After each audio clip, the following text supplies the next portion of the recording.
Hello, welcome everybody.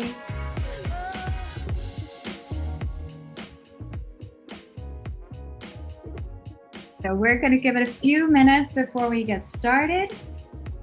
Feel free to give us a hello in the chat and we will.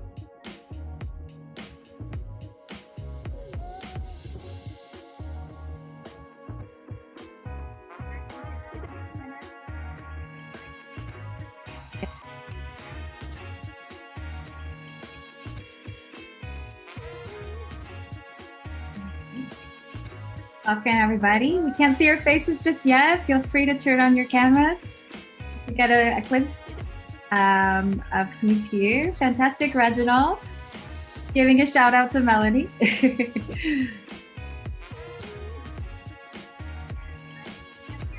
All right. If you want to let us know where you're dialing in on, feel free in the chat. We'll wait a few more minutes before we get things going.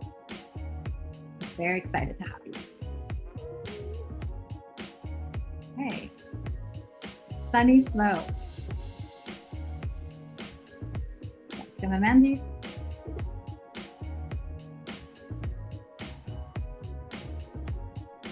S from Cambridge, Massachusetts. Hi, Nedjet. Nice to see you.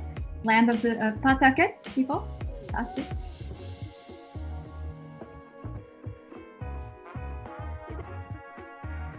Reginald from Barcelona. All right, we have some representation from across the globe. So fantastic to see. Coming in.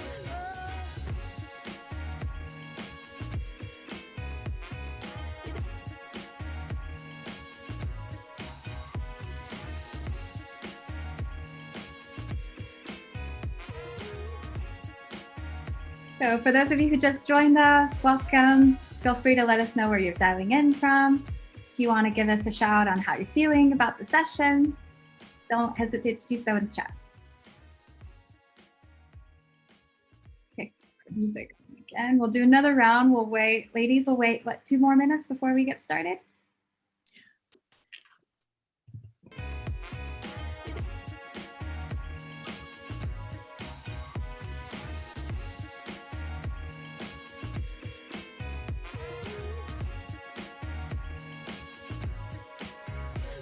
All right, Kelsey in London. Thanks for coming, Kelsey. Nice to see you. Love that UK crowd here. And we have 2 panelists in London, so Shani and Whitney. So excited to have a few more Londoners on the call. Yeah.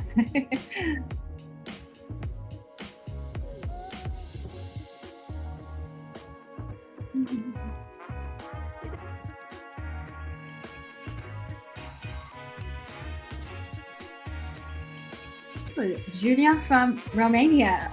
Fantastic. Good to see some Eastern Europe representation.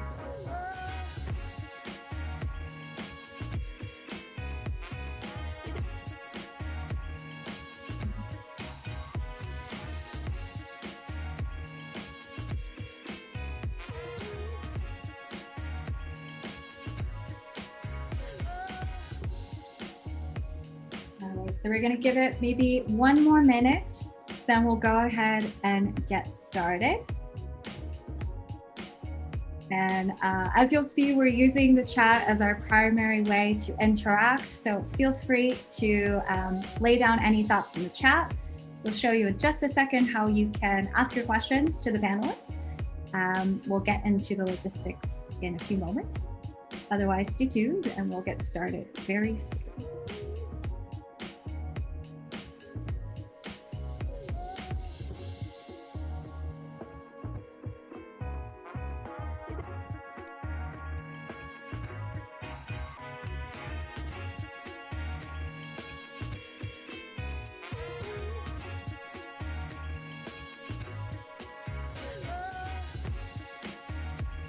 All right.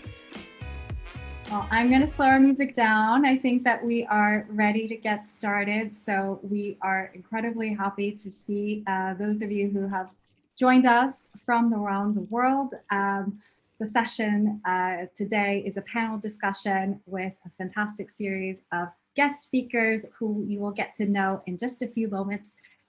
The topic that we'll be covering is moving beyond performative diversity, equity, and inclusion in Europe. So we'll tell you a little bit more about the hosts, so myself, Melanie, and Daniela in just a second. But to get started, I want to make sure that we lay down a few ground rules, tell you a little bit about what to expect. And so first thing, if you do want to be able to follow along with closed captions to have real-time transcription of the event, you should be able to see that at the bottom of your screen under the button Live Transcript. So you'll have to click on that and you can choose to either turn on the subtitles or to be able to see the panel of the transcription show up on the right-hand side of your screen. So want to make sure that we cover that first accessibility consideration. Second thing is that we will be using a tool called Slido to be able to collect all of your questions and be able to direct them to the panelists. So I'd kindly ask you, if you have a phone, that's actually the easiest way to do this. You can take a quick photo of the QR code on the screen. You can also, Daniela, I believe, will be sending you the link to also be able to open up the Slido tool on your web browser if it's a bit easier. And I'll show you how that looks like just so you can see it in practice. So we'll see that it's showing up here on the screen. I've put a sample question here. And as you can see, this tool is great because we'll be able to upvote. So if there are questions that we really, really want to get answered, you'll be able to just vote on the right-hand side of the screen, as you can see here with the thumbs up. So anytime questions come in, we'll be checking the Slido throughout the session. So if you have a burning question, feel free to put that into the Slido.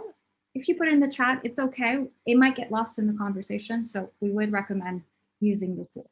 We'll also have time at the end for questions to be able to dive deeper.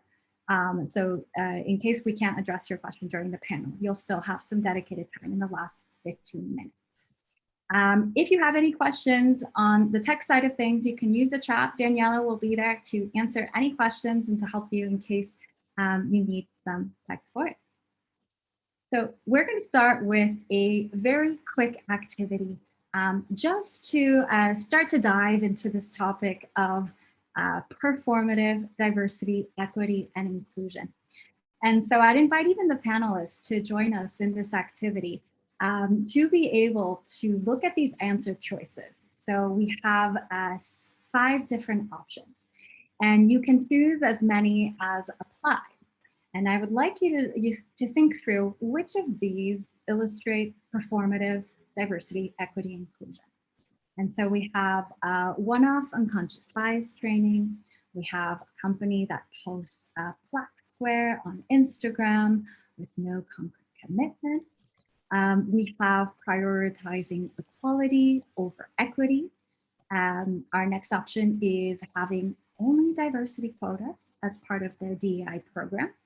And lastly, thinking that diversity means only gender equality. So I'm gonna see what's coming up so far. I see that we have votes primarily across our first four categories. All right, we'll see as they continue to come in, what have you selected? But we wanna just start to get your thinking going on what does it mean to be performative and how does that compare to being accountable? So that'll be 2 of the main themes that we'll dive in today. And what's interesting is I see diversity quotas. It's only 1/3 of you having selected that answer. So I would invite our panelists, we're gonna come back to this topic of quotas because I think there's something very interesting to dig into there. But appreciate you all. To see that coming, actually we have a clear winner, one-off unconscious bias training. So let's come back to this topic. I think it's going to be incredibly interesting to dive into further. So we'll present ourselves quickly. So I am Sandra Camacho. I will be the moderator for today. I'm one of the co-organizers of this panel. My background is in tech. I'm an inclusive design strategist, so helping tech organizations be able to build more inclusive products, services, and workplace culture. So very excited to be moderating the panel today. So I'll hand it off to Melanie. Would you like to talk a little bit about you? So my name is Melanie Jacob, and I'm a diversity and inclusion consultant based in Lyon, France. and I primarily focus on the media representation of people of color as well as Black and Brown people. And I'm really excited to be here this evening with all of you. Hello, everyone. Nice to see you all here. I am Daniela Feletti from Talents Connection. I am a D&I consultant and educator. I've been working with Sandra and Melanie in this event because we really care about bringing the conversation up. So welcome, everyone, and I hope you will enjoy it. Fantastic. Be active. Yes. And now we're going to present our speakers. And so they'll have a chance to be able to tell us more about their stories in just a short moment. But I want to start with Shani Danda. If you want to say just a quick word, tell us a little bit about you. And then we'll move to Sophie and to Whitney. Sure. Hi, everyone. I am a disability specialist working more broadly in inclusion. And I am also using technology to help create more equitable outcomes, not only for disabled people, but also other marginalized groups as well. Thank you, Shani. Sophie. And you're muted here. Hi, everyone. Yeah, so I actually worked in the UN for a very, very long time and recently left to do my own consultancies around DEI and also helping companies to do better. But my passion is really around advocacy for women and really breaking disempowering narratives, especially as related to sexual abuse, but many other aspects that really just interested in getting women to a place of power. That's where I'm at. Yes, I love that. Hi, everyone. I'm Whitney. I'm a senior account manager at a boutique marketing and comms agency in London, Gallium Ventures. And so I do a lot of working with B2B and B2C tech companies. And over time, I've just become really passionate about making sure that the benefits and privileges of technology are accessible to groups from every background. So I've worked with a number of nonprofits that are striving to create equality in tech, including Code 2040, Black Girls Code, and right now actually a startup accelerator called NextQ based in the States, which is focused on making sure that entrepreneurs and founders of color are getting access to wealth in order to get their startups off the ground. Fantastic. Well, thank you all, panelists, for your introductions. We'll hear more from you in just a short while.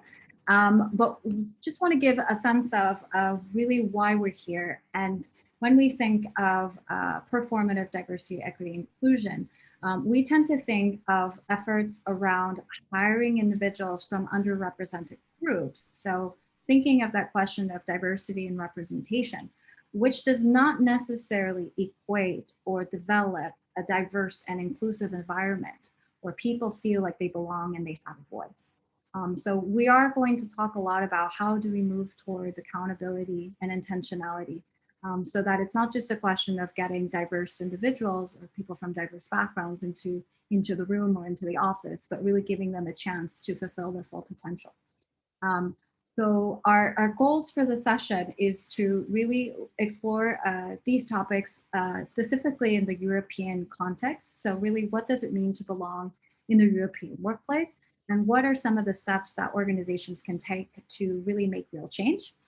Second is to really, as you saw with the question that we asked at the beginning of diversity meaning gender equality, is how can we really think of diversity, equity, and inclusion as something that goes beyond just one dimension of identity? So really factoring in the intersectionality of our identities. And then lastly, what are those concrete ways that organizations can be held accountable? And to start thinking of diversity, equity, and inclusion as something that can be embedded into the core of business strategy. So those will be some of our main themes for today. So I'm going to hand it over to Melanie, who is going to talk to us about a special cause that we are supporting and in solidarity with today. So this evening, we're proudly sponsoring the Mwazi Collective, which is a group that has come together to provide therapy for Black and Brown women living in Paris, especially those who have been survivors of different sexual issues. So please, if you can you get out your phone and use to scan the QR code so that you can donate to this cause that we hold very dear to our heart. Thank you, Daniela.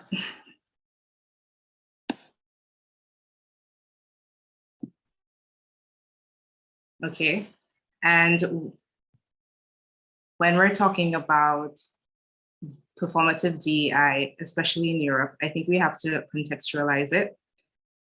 And we have this lovely quote from Angela Saini from her book, Superior, The Return of Race Science. And it says that notions of superiority and inferiority impact us in deep ways. Generations of people in the 20th century lived under colonial rule, apartheid, and segregation, suffered violent racism and discrimination because this is how it was. Next slide. So if we're going to be talking about colonialism, especially in terms of Europe, we have to make sure that we know that it lasted for 400 years and it affected us during the transatlantic slave trade.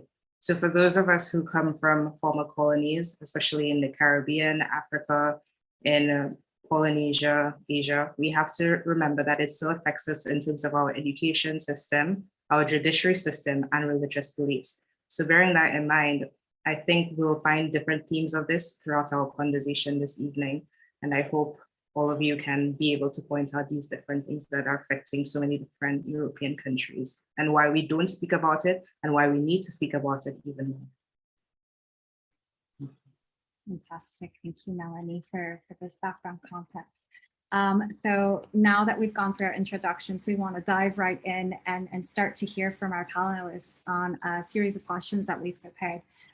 So to go back to our three fantastic guest speakers, we're going to start with a high-level question. So we heard about each and every one of you, a little bit of your background. But to kick us off with something a bit more fun, I want you all to tell us what is something about you that we can't learn from social media or from your bio. So I'll give you a second to think and see who wants to jump in first. I can jump in. No, I'm super keen. Very American of me, but something that you probably wouldn't know about me from social media is that over the course of the pandemic, weightlifting and exercise has kind of become my form of therapy. So what you won't see behind me is I have a number of just like heavy weights, like barbells and things like that. And my house has become not only my office, but my gym. But I figure it's better than just drinking throughout all of the pandemic. So yeah. A healthy effort. Yeah, fantastic with you. Shani, Sophie? Well, I was trying to think.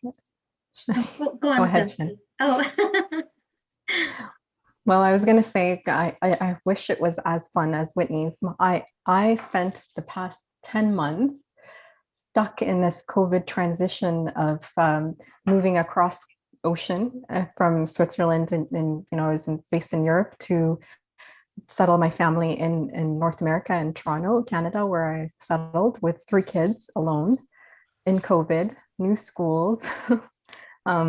Yeah, and doing all this kind of transition work into my new career and new passions.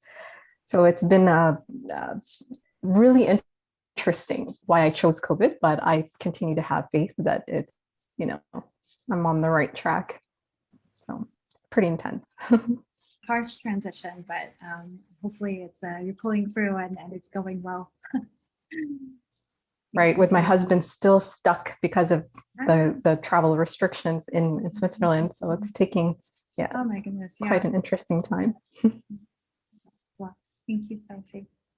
Shani? Yeah, this one was hard to think of, but I think perhaps something you wouldn't know about me from my socials is I have been to 36 countries. So way before Instagram started, so that all my travels aren't documented. So, but it did really happen. But yeah, I really, really love traveling and exploring new cultures. I literally spent a lot of my 20s just working to pay for travel.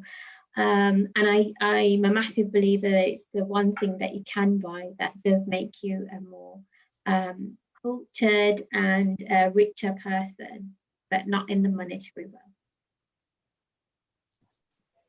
Fantastic. Thank you all for giving us a little bit of glimpse into your lives. And we're going to start to dive right into to our first topic, which is really diving into identity. And we know that all of you come from very different backgrounds. You have different facets to your identity that come up at work and that intersect with the environment and with those around you. And I'd love to hear from you. What role has your identity played in your career? So if we can hear from all three of you.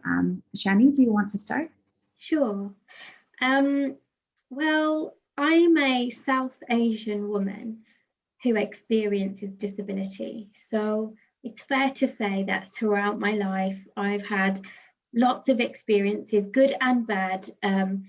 But I've also had experiences of discrimination, marginalization, being treated like a child when I was nearly in my 20s. I've had lots of different experiences, and some of them were just not necessary. But it's society's view on a range of things, really. And because I'm South Asian, there's lots at play here as well. Not only my cultural identity, but the fact that I live in a world that isn't designed for me. Again, gender plays a big role, especially in South Asian communities. And I think it all sort of came to a realization point. So I have a very visible condition, and I have a short stature of 3'10". And I just realized one day that people are always judging me. They could be judging my ability because I have a condition. They might be judging me because of my gender, or they might be judging me because of my race or ethnicity. And sometimes it might be all of that, or it might be some of that. And I'll never know that. But I know that that's what's happening. So if I can bring that to life, I was about the age of 16, and I started to apply for jobs after leaving secondary school, and I just didn't hear back after applying for over 100 jobs.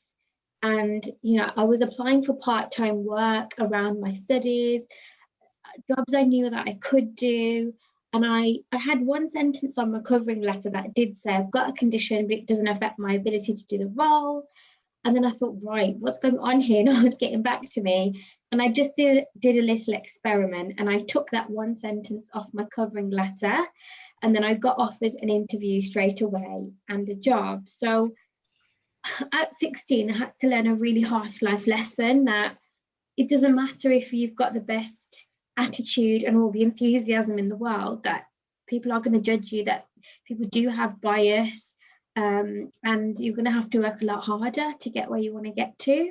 So I think a lot of my experiences right from childhood, even now actually as an adult, a lot of that influences my work and why I've gone into this space of inclusion and belonging. And quite honestly, I just don't want others to go through some of the really negative experiences that I've had to go through as well. So yeah, that's a little bit about me. Thank you, Shani, for being so transparent, so honest about your experiences. I think it would be interesting to hear, Sophie, Whitney, how has this concept of bias and judgment affected all of you in your individual careers, and how does that compare to Shani's experience? Where to go? I think for me, I totally relate to what Shani says. Sometimes it's our experiences, those early experiences in life that are difficult, that we somehow create this disempowering narrative on it. And then eventually you find a way to turn it into a story of power. And, hopefully it helps others and somehow. And I think when you get to that, but it takes a little bit of realization of where you were in childhood. For me, the identity that I told myself, the story that I told myself was that I had no voice, that I was silent. And it took me a while to recognize why I felt silenced in my life. And it was very clearly the early experiences that I had, which was I was an Ethiopian refugee. And we left when we left Ethiopia, it was during unrest. And when we left, my parents had to actually leave without us because of the difficulties. They couldn't take us out. And the oldest in my group was a 16-year-old adopted sister. So, with her, myself, and two younger siblings, we were left stranded in East Africa for a couple of months, homeless. And then we ended up entering a country that was at war with Ethiopia, which I couldn't talk about who I was, the identity. So in a very literal sense, silence started then around, it wasn't safe for me to speak. And then eventually, when I finally landed in Canada, through 2.5 years later of being separated from my parents, we eventually, when we were reunited in my teenage years, I experienced sexual abuse. And it took 2 years before the story came out. But when it did, this happens to so many girls across different cultures. The very first reaction was to silence and because of shame and culture. I grew up in this East African tradition, and it's not really specific to that. It happens in so many cultures. But the experience of the silencing was actually something that stayed with me over time. And I think I started to connect how this was impacting, how was I showing up as a professional in the workplace, working in a very hierarchical situation in the UN, where I started to notice how my relationship to authority, for example, this kind of fear of speaking up, being silenced into shame, was completely the story that I ran with, and and I constantly gave my power away in the workplace. So, but it took me a while to start to really get to know that and connect. Once I started to really speak up about it and started to talk to the women in my family, I started to unearth experiences that they had, and then I started to see, wow, this was like beyond me. It's an issue, a theme across the women in my life.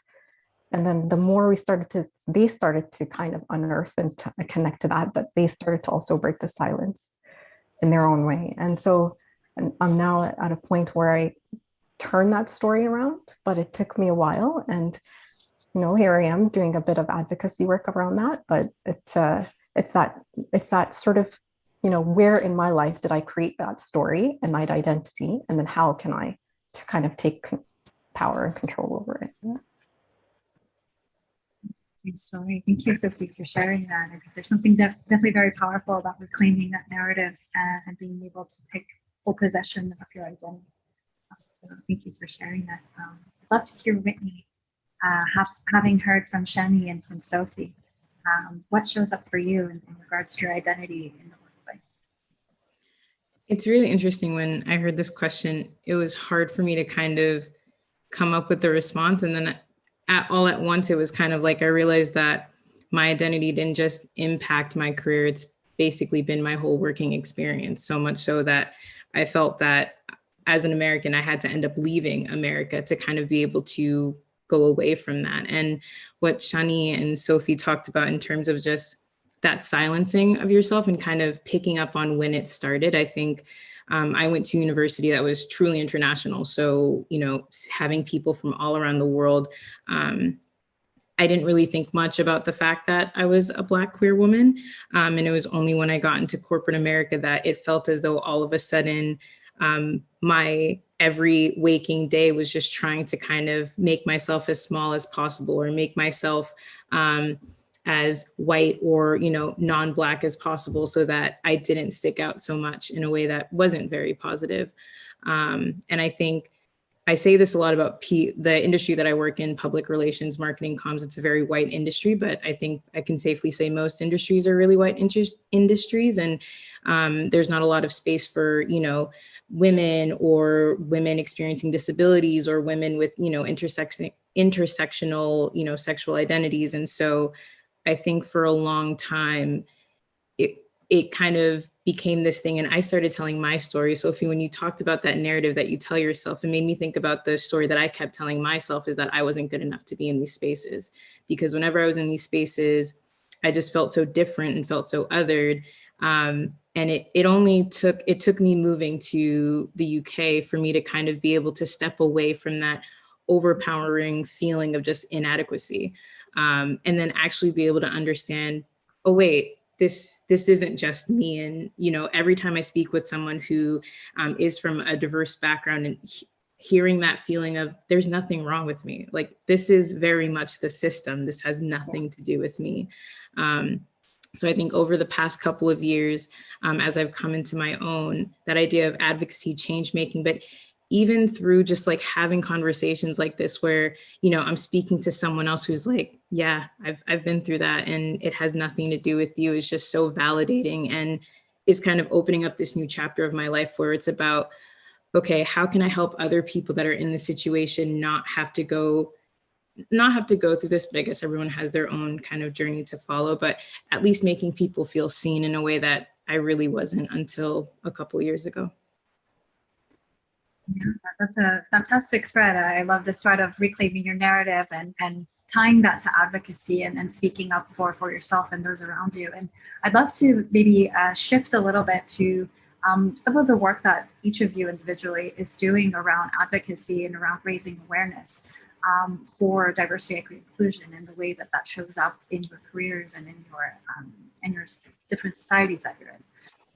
Shani, do you want to talk to us a little bit about the disability advocacy and the work that you're doing in this space?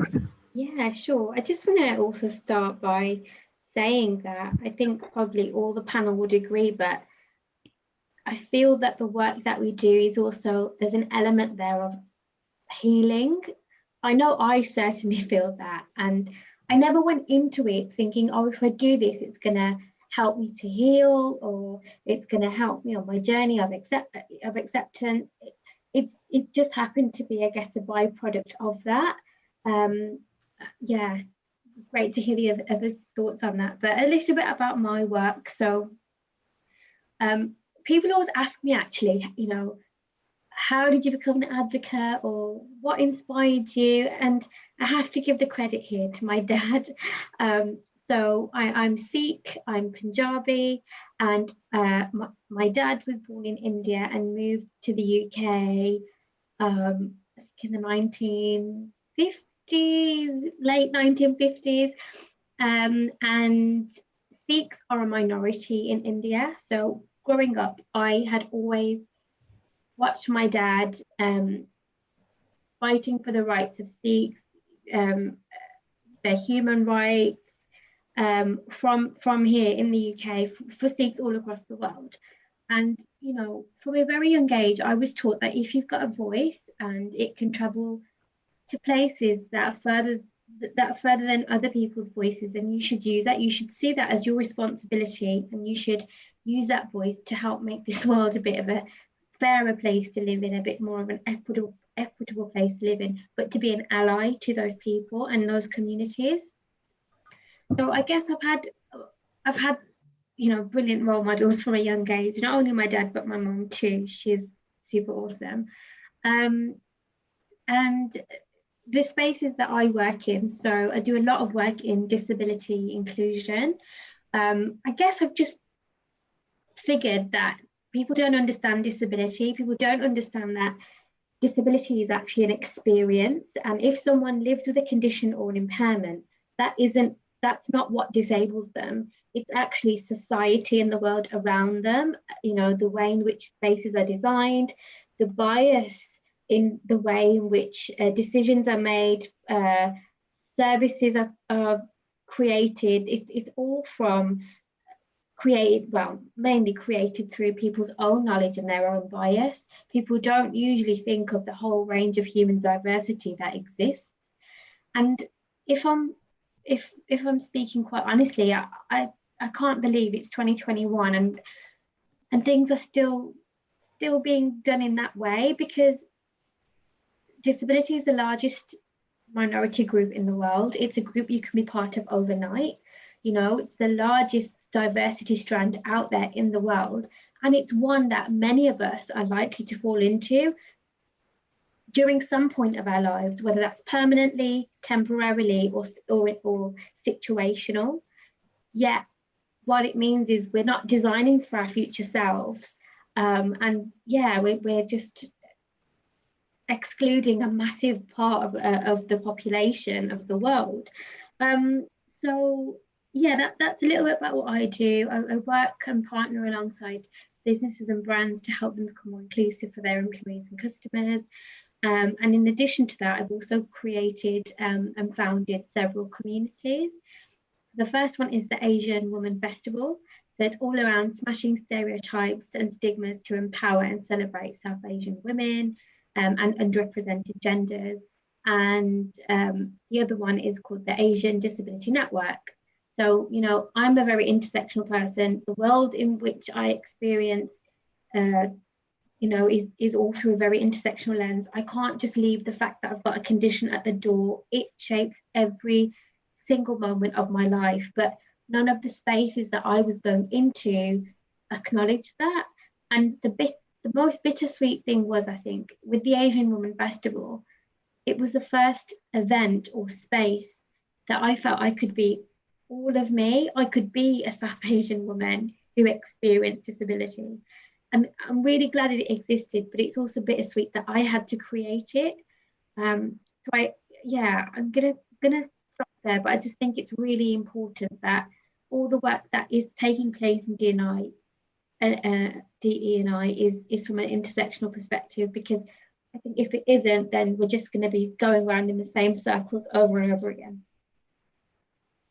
Thank you, Shani, for sending. Daniela, go ahead. Yeah, so we have a question that's just popped out for you, Shani. So we take the time to answer that. Kelsey is asking, how have you found accessibility outside of the UK?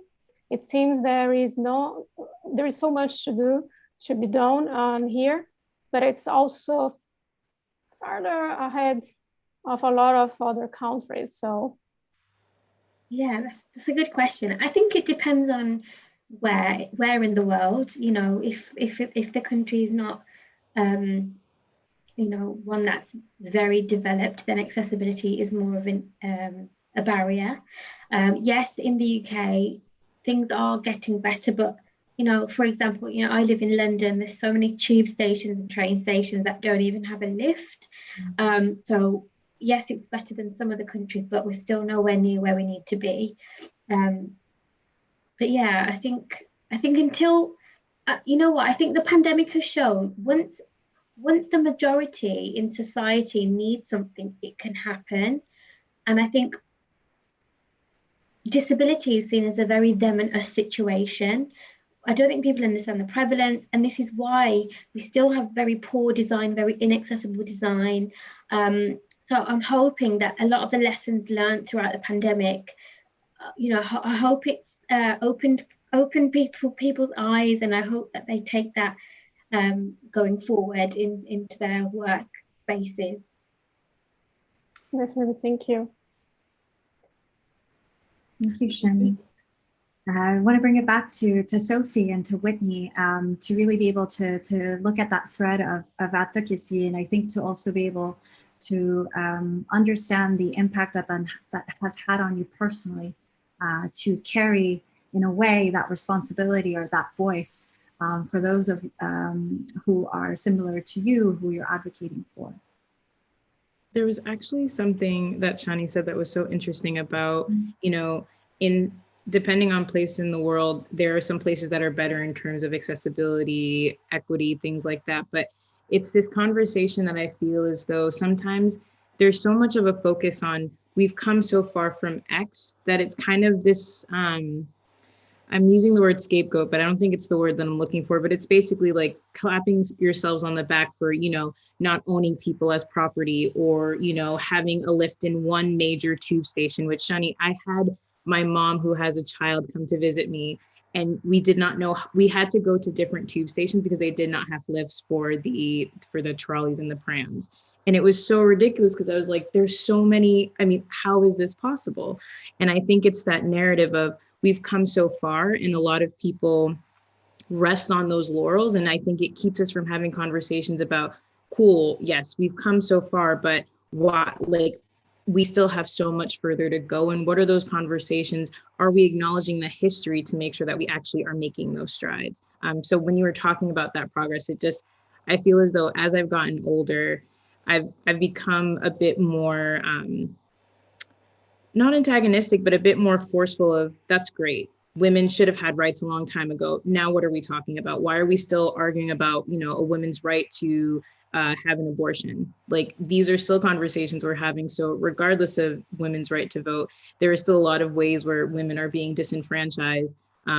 People from different backgrounds are being completely erased. So it's just something that I think about. And I think with that advocacy, that's also something that I think is really important about truly acknowledging the history of why these systems are in place today. They didn't come out of nowhere. And I think when I think about advocacy, one thing that I find is that oftentimes people are quick to jump on the term of being an advocate, being an ally, but then are too scared to kind of unpack why we need allies in the first place. And I think one thing that I've been trying to do is really to get an understanding of, okay, cool, America, when it comes to racism, I feel like America is the problem child, but let's not forget that America was born out of, colonialism. And, in the UK, this is something that's very interesting to me. I get a lot of people that are like, wow, America is so bad when it comes to racism. I'm like, yes, but America is essentially the UK's baby cousin, right? And so a lot of all those things stem from this history that a lot of people here don't necessarily want to acknowledge. So I think I think when we think of advocacy, it's about really making sure there's an understanding of our history so that we actually can make change and not just continue to be okay with the fact that we are only now recognizing that people with different backgrounds should all be treated equally.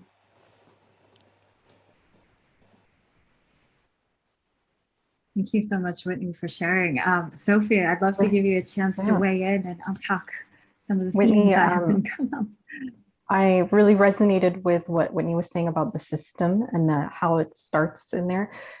For me, coming from a UN background, United Nations, where I started to play with this idea of speaking the unspeakable. It's something that I've really centers around my whole advocacy work, because what I've started to notice was that, here's the UN, we're doing great on the outside, we're helping the world, but then on the inside, we're working in a very disempowering ways. I mean, it was set up during the World War period, where very patriarchal, it has its roots in many systems in very colonialist type of methods. And so what I was witnessing was this probably very unconsciously, an authority figure. Here's the charitable, this is how the humanitarian, I think, can sometimes go wrong, where we're like, we know better than the local solutions in these local communities, and we're taking their voices away and taking the power away.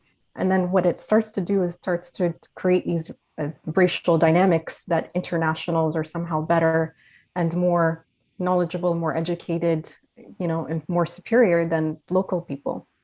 And then what it starts to do is create these cycles of poverty that are rooted in those systemic barriers. But then when I started to, it was very hard to talk about these things because we're trying to do good. And it felt like, there's a lot of fear. And then there was this sort of sudden implosion where people were starting to really talk about abuse of power, leadership styles that were not conducive to inclusivity and diversity. And when the whole Black Lives Matter just sort of unearthed and allowed people to speak, it was really about what was happening there was people were reclaiming the unspeakable aspects, So when you start to speak the unspeakable, it starts to have less power over you. And I consider that you're taking literally what's in the dark and bringing it out into the light. And what the US issue has done, in a way, Trump, the only good I say that he's ever done is allowed these unconscious, everyone was ignoring them. And it just sort of allowed everyone to address these issues. And it started happening in my work settings. and it allowed me also to start reclaiming some of these silenced aspects from the sexual abuse of women and issues that really were, related to oppression.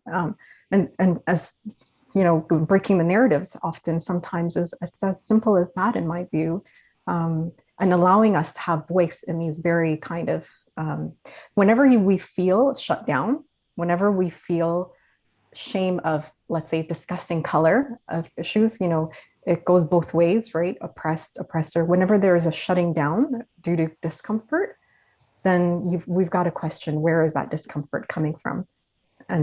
But once you break those barriers, it's often very, I think, beneficial for the communities. Yes, and there was a question in the chat that I think ties to this. So from Tony about, he's part of a US-based company and says that they get pushback in Europe when looking to have conversations around race and ethnicity. So being able to speak kind of that unspeakable, bring it out to the open. So I'd love to hear from you. How have you navigated some of these discussions where you might be facing pushback or discomfort from the other side, or where there may be even no room for dialogue? Oh, please. Go on, Whitney. When Black Lives Matter exploded because of the murder of George Floyd, I myself was realizing when I moved to the UK, I realized that when you're American, it's very easy to just think about American issues. When it came to diversity, I very much was like being Black, being a woman, and I wanted to move to a different country so I could understand what really just all the different ways, like diverse voices and backgrounds that there really are, because in America it can kind of feel like you're in this funnel. And when I moved here, it was really interesting because it was the first time I would walk into rooms and people it wasn't my race or it wasn't my gender that they really picked up on. It was me being an American. And it was so nice because I felt as though I wasn't constantly explaining my Blackness. I wasn't constantly explaining my queerness. But then as I've been here for 2 years now, and when Black Lives Matter happened and talking to my friends, my Black British friends here, I started realizing that I don't actually have an understanding of what racism is here actually. I mean, yes, there aren't police shootings because there are no guns given to policemen here, but there is still a very fraught relationship between Black British people and police. And reading the book, Why I Don't Talk to White People About Race Anymore, was completely eye-opening. And I realized that a lot of the issues, racism that's happening in this country is very much hidden under well, it's not as bad as America.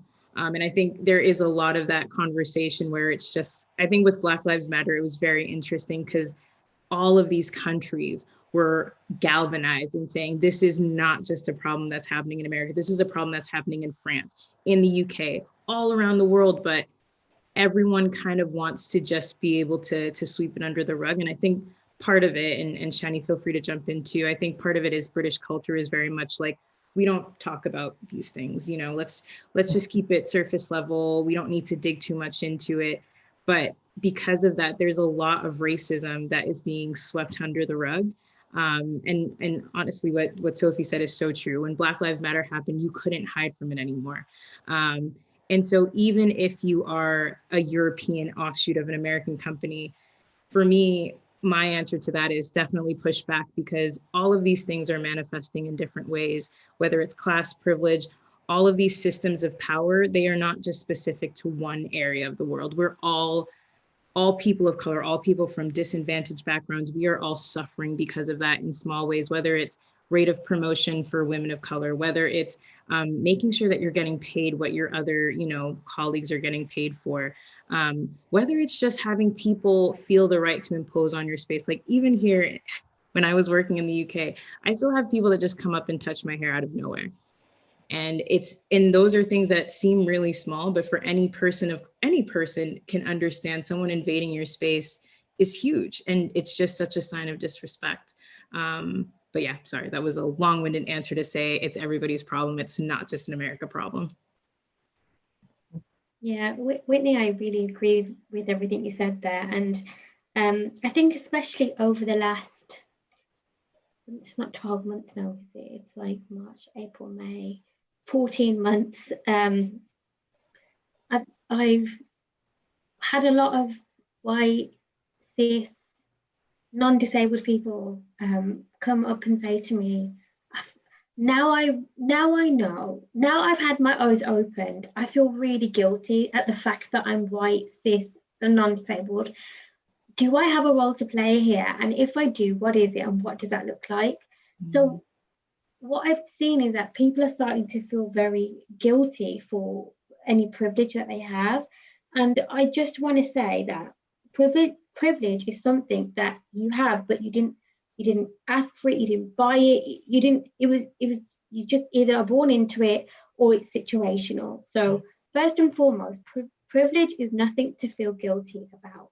It's realizing that you have it and how you use it to help oppressed people or oppressed groups or marginalized groups. That's what's really important, because for me and all the other panelists, we don't need guilty people to support us, do we? We need you. Come on, Whitney, join in. It's so true. I'm like, I don't need you to feel bad because I have privilege. I'm an American in the UK. I have so much privilege. I'm educated. But my thing is I'm like, I need to, instead of just being there and saying like, oh yeah, I have this privilege, it's like, what am I going to do with it to help other people? Yeah, I totally agree. And then what else? What are you going to do to help us rise up? Yeah, I need action. Right? Yeah, exactly. So what I want to say is please understand that, process that, and then get over that quickly. And then do lots of unlearning and learning, because also your education isn't our burden either. And I think, you know, it's 2021. There's so many ways that you can learn different things, learn about different people's lives and perspectives now, even from, you know, diversifying your social media feeds, following people that aren't in social circles. But I think coming back to Tony's question, I think if you're in a space where people think that this isn't an issue, then I think use data. You try and use data as much as you can to make these points. If you visually can't see diversity around you, like that should scream alarm bells. You know, I think you have to also measure where you are to know where you're going, because what doesn't get measured doesn't also get done. So look, this I could give so many different answers, but what I want to say is, if people think there isn't a problem, then you have to help them see that there is. Inequality exists in every walk of life, in every country. So what I would say is you've probably got a lot more of a longer journey to go. But don't be scared by that either. So I hope that helps. And Can I just say something as well with, about Tony's question? Because I think it's a common one that I get around. What can you do in a system that seems to not be hearing us? And then you kind of feel you don't have power, and you know, it's a very difficult thing to come up against the system. And I think one of the things that has helped me in these kind of organizations is to get allies within the organization. You know, if you find whoever, whether it's women, other colleagues who share the same views around diversity and inclusion, and then share experiences of what is important to you and start to stand for the values instead of complaining about what isn't happening. Can you stand for what needs to happen by kind of advocating for the values of inclusive leadership, for example? So one of the things that I did was really to talk a lot about power with structures instead of power over. So in organizations where there's a more horizontal style of leadership, where there's less, you know, hierarchy can be very damaging to make sure, you know, our voice. It's a very difficult thing to tackle for some of these companies. But can we have allies where you're power with, you're sharing your power and voice, and then being able to kind of say, guys, you know what? In leadership, what we want is somebody who's kind, empathetic, who understands our needs, who is embodies those values of leadership that we want to see, and then start to advocate for what we want to see reflected in our workplace setting. I found that that was really more of a, sometimes of a positive spin on things that made people, because the reality is these are very difficult, the biases of no one wants to be confronted with their darkness and with their shadows. And that's the hard part of getting people to really own what it is that in them that makes them less inclusive. So I think when you create those allies and create power with structures, that it can be really powerful in breaking some of those systems. Yeah, and this makes me think of even the topic of today's panel, which is, how can organizations move beyond performative diversity, equity, inclusion? And so I'm hearing a few things come up in terms of, power over structure, being able to find allies, being able to shift some of that responsibility of education to those who are opposite of us. And so I'm curious to hear from you, where do you see companies, specifically in Europe? I know Tony brought up a few points, especially around the difficulties of measuring data. And I know that in certain countries, I'm in France, we're not able to collect data along the lines of race and ethnicity. And I think there's a question of, being able to look at qualitative data and being able to dive into lived experiences that will also reveal specific patterns and issues, that real problems that do exist. But I'd love to hear from you all in your experiences. Where do you see companies falling short today? And what does it take to really move that needle towards greater accountability, change, and impact? I think it seems so basic and simple, but I think especially in the UK, what I found is that it's about kind of creating those spaces where you can have open and honest conversations. And again, I realize that this seems super basic, but I think what the issue is really is that we're very quick to forget history. It's very easy to pretend that, the slave trade, all those things are such a far off thing when we're talking about a couple hundred years. And in the grand scheme of things, that's no time at all. And I think it's also that whole mentality of having scapegoats. And I think, I'm not, waving the American flag by any means, but I do think that it's very easy to kind of just be like, look at the problem child and then kind of move away and say, well, at least we're not on that level. And again, that just blocks any type of growth because you're in a place of complacency. And I think what I found is that not necessarily when we're talking about education, it's not necessarily getting the people of color or getting people from diverse backgrounds doing the educating for the company. It's about actually looking internally, like, okay, how many people of color do we have? How many people do we have experiencing with disability? Why is there such a gap with that? Talking with the people, or just even having not historical classes, but unconscious bias trainings that aren't just once a quarter, but are regular unconscious bias trainings that are very specific to the company that you have and the culture you have. I feel as though I've been in a lot of companies where it's kind of just this one-off thing where they take one unconscious bias training that's very general and doesn't really speak to the situation with the company, which isn't very helpful in the long run. And so I think it's that having those open and honest spaces where there can be dialogue, but also kind of making sure that you're committed to that education work, whether it's those trainings that are, over time. If you do not have the data kind of talking about the diversity within your company, working together to figure out, can we start off with something basic just to even get the ball rolling so we have a benchmark that we can then bounce off of in the future. I was, really reflecting on that earlier with the questions. That I definitely think that there are some quick wins in terms of, the obvious ones, like making sure you really target recruitment, diverse panel. I've heard of really wonderful things Daniela was sharing about AI, artificial intelligence tools that can make it less biased. I really, though, having said that, with the quick wins, I'm really interested in the culture, like that psychological culture bit, because that's where the problems are at, you know. And one way of doing that is, again, going back to rewarding behavior that you want to see, you know, promoting.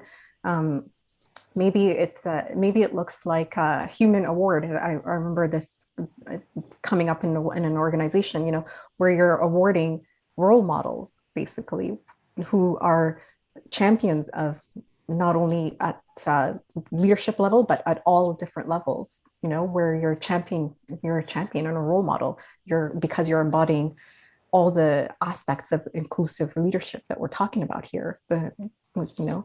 And so doing away with the old patriarchal, archaic methods of leadership and coming back to this new, more like collaborative and with power with structures. And then, or maybe mentorship programs. I love these kind of aspects of dealing with culture shifts, where you're developing like you know, targeted at marginalized groups mentorship program that can really bring them up and uplift them. So, you know, from the quick wins to the culture shift, which is a bit harder, but I think it starts with, yeah, it can be done if we just start to focus on what do we want to reward and see. Okay.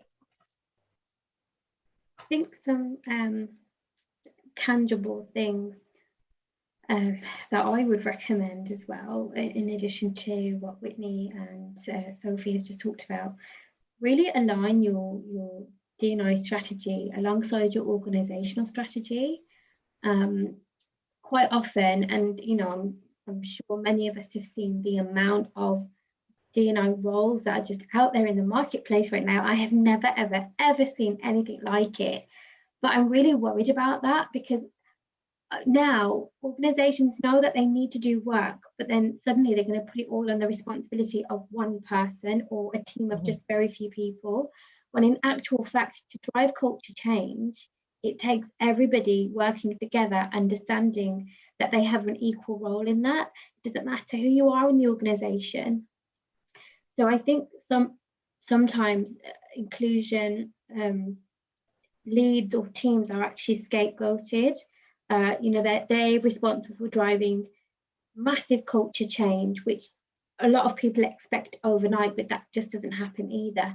So what I would say is definitely align it to your organizational strategy, link it into your core organizational values as well. And if you want to go a step further, you can even link, you know, inclusion and belonging to performance reviews as well. That's a really interesting one. But in terms of things to watch out for, you know, look for the gaps. You really need to look under the bonnet, and you need to be able to answer the question of how do we stack up? Do you know the demographic of the people that you have? And you know, you can go out there and do loads of engagement surveys, polls, but if your employees and your people don't trust you with that information, then they're not going to give it to you either. So it's all about building trust through vulnerability, both from an organizational perspective and a personal leadership perspective as well.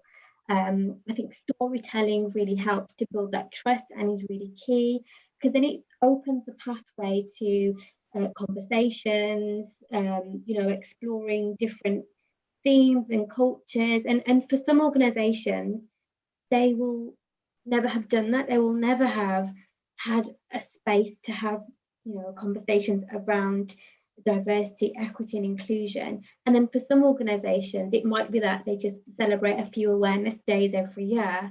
So yeah, those are a couple of things that I would share. And you know, build your knowledge, appoint a senior champion, and make sure that this is spoken at and is accountable at board level, because I think I said earlier, what doesn't get measured, what, you know, doesn't get done. So, and also lastly, put out some big hairy goals, make them public, because then you've definitely got to, you know, work on them, and you can then ensure that this is always kept as a business or an organizational priority as well, especially if you make a public commitment. So yeah, I'm more of the bold and brash approach sometimes, but that's what I would recommend. Yeah, Fantastic to hear from all of you. Daniela, I know that there is a question in the chat. Is this something we want to dive into at the moment, since it's tied to this topic? Yeah, it's quite interesting. I also shared some response. Kelsey is asking us, she works in a pretty homogeneous sector, and companies that would be considered diverse for the sector, leadership is still extremely homogeneous and underrepresented.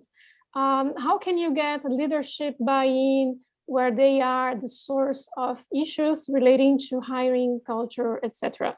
Like, for example, I asked her if what is her role, because it means as well as individuals, if I can add something, as individuals, we have some power as well to bring the conversation to the table, to ask questions, to be more critical thinking around it, right?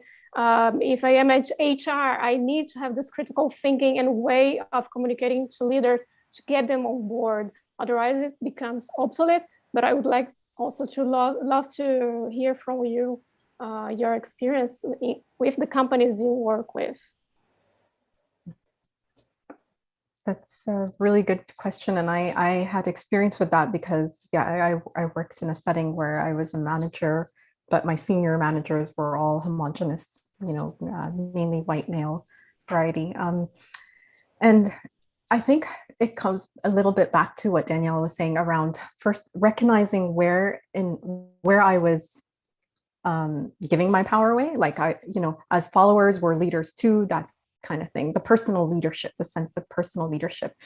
But then I started to, practically speaking, get allies and other people on board who were also, because at first it can be very isolating, right? Because you're thinking, am I the only one who's experiencing these issues? Am I, and then, but once you start to create allies and you start to see, oh, okay, well, others have also share these difficult experiences. And then you start to create safe spaces to be able to voice your concerns, but in a way that's non-judgmental. And I think sometimes when you throw back, pointing fingers of, you are doing this wrong, but rather these really unearthing these unconscious biases in a way that's it's a safe space where we're being able to speak about it openly, to say, do you recognize these are the challenges I'm having, and do you recognize where I'm at? And I think eventually when those, I've seen situations where the senior managers some are like truly not aware of where this is happening, but some are, and the silence has just allowed them to continue that way. So I think sometimes in breaking and starting these conversations in a non-judgmental and safe way can actually be really powerful. Thank you. Whitney, would you like to weigh in or complement what Sophie has shared? I think so the question is, how can you get leadership buy-in where there are sorts of issues in relation to hiring and culture? I think if you feel that there's issues in relation to culture, then attracting new talent might mean that as quickly as you attract them, they might leave just as quickly as well. And what I would suggest is exactly what Sophie said, is actually raising the issue, because it might be that those senior leaders, they might not even be aware of the issues. So that's a really good place to start. But then there's lots of different paths you could take this conversation. It could be, look, without diversity and diverse thinking around the table, we're not productive. We're not going to be as innovative as we can be. We're practically, not working to the best level that we can as an organization, because there's countless pieces of research out there that can help you back that up, that says, the more a diverse company is, the much better performance it has, the more people feel that they belong, etc., etc. So that's one way. And also, I'm not sure where you're based, but I'm really glad actually to say I don't have personal experience with this, because all of the organizations I work with, they don't do it just because it makes good business sense, but they have a lot of D&I initiatives and are heavily invested in this area because they know it's the right thing to do. So yeah, those are the sorts of aspects that I would try and get across, more so than pointing the finger and sort of, because essentially you might, as a byproduct of doing this, might make them feel a bit threatened and feel that, oh, I have to step down to let somebody else come through. And, you know, so yeah, it's a big question, but don't know if Whitney's got anything to add. Yeah, I think I echo everything that Shani and Sophie said. And I think, Kelsey, I was looking through the message, and I think honestly that survey is a really good start, because as I think Sandra has kind of mentioned this whole idea of like qualitative things. It's kind of hard to ignore the numbers. And I think especially, I think we've definitely seen waves of kind of this increased awareness of the importance of diversity and inclusion and equity. But I think now what we're seeing is that because this Generation Z, these are truly conscious consumers that are looking and making sure that the companies that they are working with, they are buying from, reflect their values. And so I think everyone has this increased pressure to really be making sure that, you know, internally there are no skeletons in their closet, because it's really with one tweet that a company can go under because, you know, bad publicity. And so I think having, even if it's that first survey, if you're getting like, you know, feedback that's not the best, it's really good. It's good to show them, because then I think just from a business perspective, it's something that is going to wake them up, because at the end of the day, nobody kind of wants to have a whistleblower talking about how, you know, super non-inclusive that this company is, or hearing those stories in the press. So I think that what you're doing right now with the survey is actually a really great first step in kind of demonstrating the issues that you are seeing within the company and making those leaders aware of them, so that they take action to start addressing it. Fantastic. Well, we are starting to come into our last minutes of the panel. So I want to get a few of our slides back on the screen as we're going to start closing the discussion. It's been such a rich and engaging moment for the past hour. So I want to hand it over to Daniela, who's going to do a quick recap of what we've walked through today. Thank you, everyone. Thank you for this very interesting conversation. Let's go to the key takeaways, because what happens here? The idea of this discussion is to give some insights from real experience and stories, where you can go home now with some reflection to actions. Because when talk about performative DEI, we talk about going out of accountability and transparency. So think about the next steps, what we can do to make it work, not performative, right? Develop a long-term DEI strategy instead of relying on only one of quick fix or ad hoc efforts, creating continual learning education opportunity internally, but thinking long-term, okay? Like when you talk about unconscious bias training, punctual, like of course it's obsolete if there is no follow-ups and no continuous learning on that. Build accountability measures like KPIs, timelines, clearly defined outcomes, and be transparent in your commitments. Like transparency, it's super important, and bring it into the conversation with the board if you are not in the position of leadership. We need to bring this solutions and show them the data and the facts behind it. So treating DEI as a driver for innovation and growth instead of charity, please. Let's think innovation. It must be inside of innovation strategy. And listen to your employees and customer and taking actions. Doing the surveys, as you all said now, mention it, doing the surveys, but really showing the feedback, followed by actions. It would be the powerful key to make to create trust and make it work, and performative way of doing things. So that's why here, like today, we are as a collective, like me, Sandra, and Melanie. We started these conversations because we living in Europe with our international backgrounds. We want to see more about this kind of discussions and going out of the limited beliefs we see around perceptions. So we, three of us, we focus on organizational culture, leadership, business strategy, product service design, content and marketing, media, PR, comms. And what we do now, it's auditing your culture and DI efforts. We train our teams on DI. We embed like DI across functions and lines of business and develop long-term sustainable DI strategy. So if you want to get in touch with us to keep the conversation going, we'll keep doing these sessions with different ways of moderating. This was the first one of this new concept. And I hope you really keep following us and connect with Shani and Sophie and Whitney. I will pass the mic to Melanie to bring us just some closing with the continuation.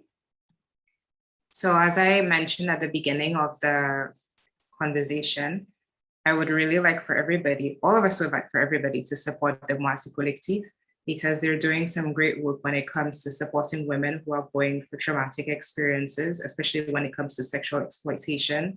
So if you could please use your phone to scan the QR code and help to donate to the Moissy Collective. Thank you.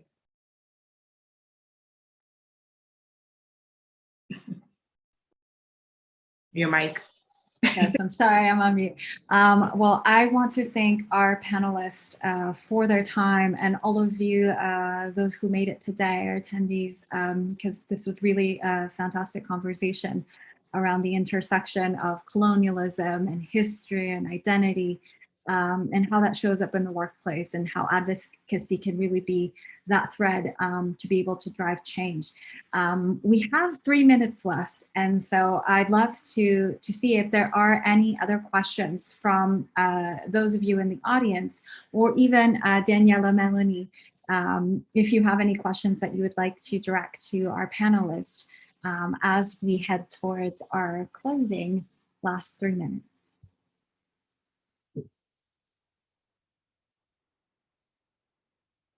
Well, I would really like to know, what changes would you like to see in the next 5 or 10 years when it comes to DEI in Europe?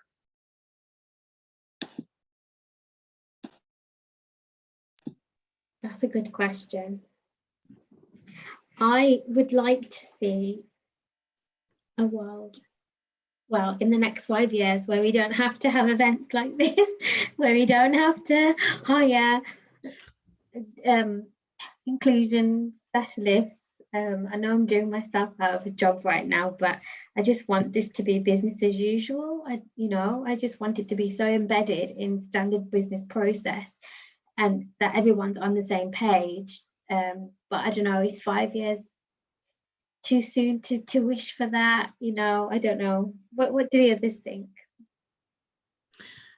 I do think that I would love to see that too, where it's these conversations don't feel as though we have to create panels to have these open and honest conversations about, the state of the world.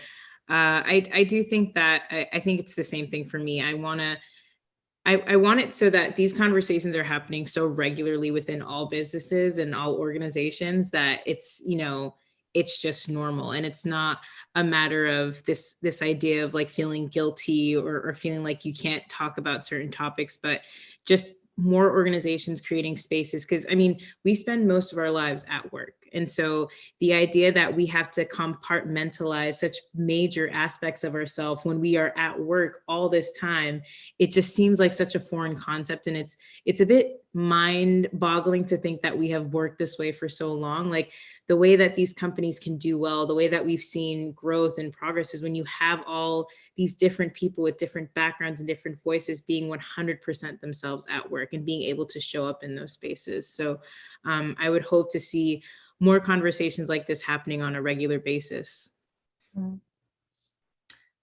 Yeah, you know, I think for me, I'd love to see companies' power dynamics change completely. I know that's a big one, but where I got into this charity business to empower people, not to this, you know, what Danielle was mentioning, where you give money and then you forget about it, but really to engage in this process. And it's not just about looking good or, you know, doing good. But I think there is something happening around the world. I may be idealistic and not, but there's a whole talk now about the Great Reset of companies just resetting their values and leading with more soul and really getting back to a more inclusive space where everyone belongs, and that aspect is more, I think, valued and nurtured. But it really starts with people. It's not just about systems, about us just demanding that change, right? And I think that's what I hope starts happening more. Fantastic. Well, we are right at time. I want to thank all of our panelists, all of the participants for your time. Really been a great conversation. Hopefully, as Whitney said, that we'll keep going and having these to the point where they're no longer necessary. So thank you all again, Shani, Sophie, Whitney, and to all the others. Thank you so much for your time. One final thing is that we will share the recording of the session. So if you do want to share it with others, please feel free to do so we can kind of get these messages and all of the great discussion to more and more people. Thank you again. Thank you, guys. Really great meeting you all. Thank you, everyone. Thank you. Have a great night. Have a good night.